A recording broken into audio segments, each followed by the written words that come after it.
Good morning! Have a nice day everyone! For today's our video, ang aking love ay cleaning our car. Ayan, sariling sikap, DIY car wash. Dalawang purpose ito guys. Una, nakakatipid na dahil walang bayad ng car wash.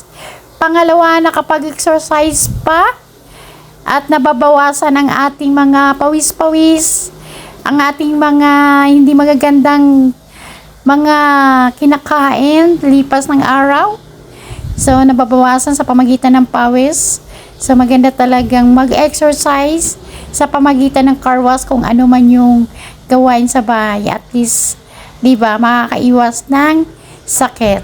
So, ayan, kuskus doon, kuskus dito. Sana all masipag mag-car wash. Yan, malapit na matapos. Look at, super kinang na. Hindi pa nga yari. Kinang na, nakikita na, no? Sana mamaya ay hindi umulan. Kasi sayang yung car wash. Tingnan nyo guys, oh. Madudulas na din ang langaw.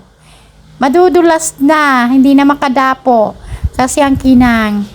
Ayan, wow! So guys, thank you for watching for this our video for today.